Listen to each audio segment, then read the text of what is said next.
Hi, I'm Kitt, and this is my twin sister Kim, and we're here with Twins Cookies, and we're going to show you today our beer mug cookie and our beer glass cookie that we made the cookie cutters for last week for you. These are our homemade cookie cutters. So I'm going to make the beer mug. She's going to make the beer glass. I will certainly show you how each one of those is done. I'm going to take some thicker icing and we're going to do a border around the cookie. We're going to make the handle on the cup. We're going to make the outside of the cookie of the beer glass and the beer mug. Once we get that done, we can embellish those, of course, with some a little extra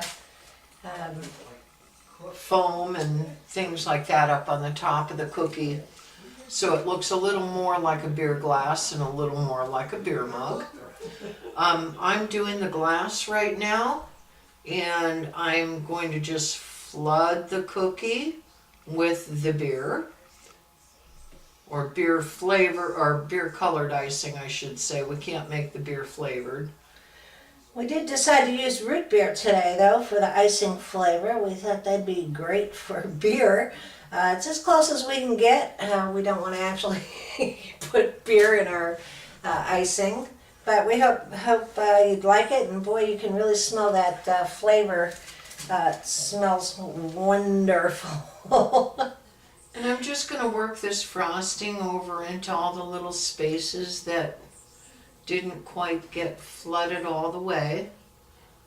And we do embellish the cookies a little bit with the bubbles coming up out of the glass and the foam up on the top. I'm just going to use my little scribe tool here, kind of work that icing around a little bit. That seems to work really well. I know everybody uses a scribe tool. There's a reason they use them, that's for sure. It's the easiest way to get the icing to move. You're just kind of moving it along by just kind of shoving it over a little bit. You're not really lifting it up. You're just kind of moving it over, and that will fill the cookie. So now I've got a really tight tip here. It's a number 1 tip.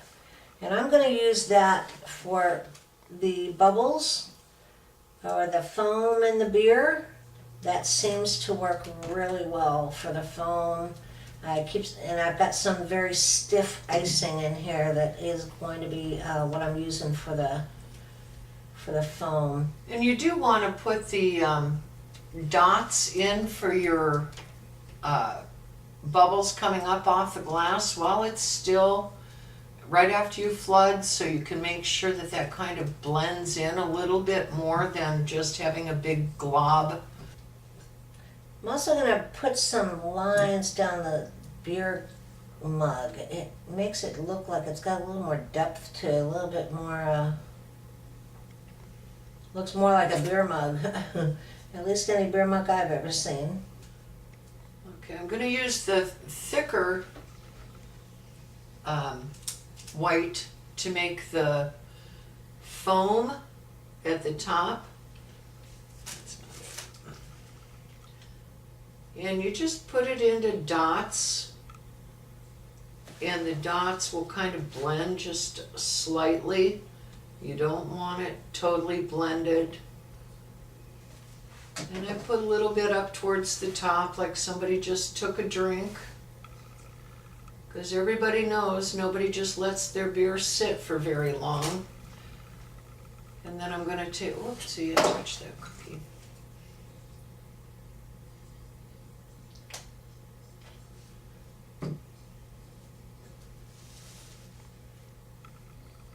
And this is pretty much how the beer glass looks when it's finished.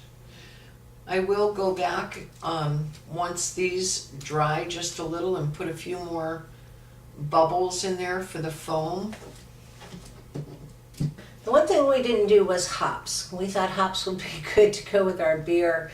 We used a small leaf cookie cutter for that to make it look, I guess, similar to hops.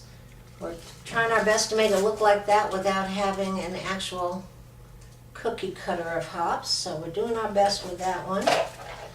I've got some really thick grain icing in here, and I'm going to be starting at the top of this cookie, just making it, putting some leaves on it.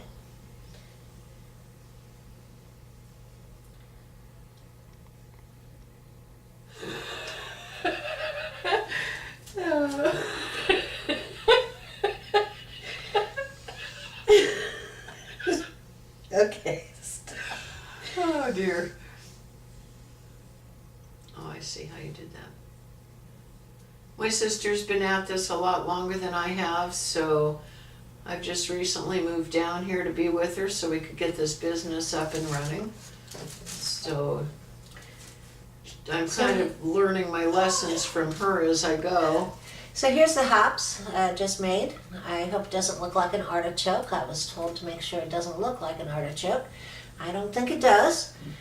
So now I've got one that's kind of dry. The next thing I'm going to do with the hops, I know that pictures I've seen of it seem to have a little bit of a little brown tip on the hops. They've got a little brown edge to them. So we do have our next beer mug made here. Give you a little idea of how they look. And here was a finished product from earlier. Here's a finished beer glass. I'm going to mix the dust with the vanilla, just a little bit of vanilla. And I'm going to take my paintbrush here and I'm going to stir that up a little bit.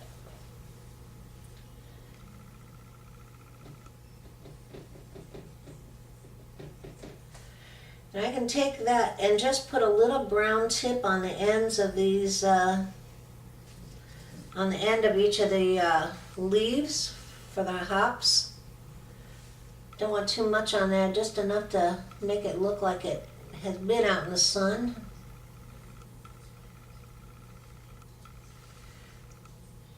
And I think that looks good. I don't think it needs much more than that. And there's the hops. We'll, of course, have some close-ups of those here. We'll make sure we put those up on our YouTube video. If you have any questions about the beer mugs, about the beer glasses, or the hops, we'll be glad to answer any questions you might have. Don't forget to like us, subscribe, and comment down below. Don't say that we're old and fat. We already know that.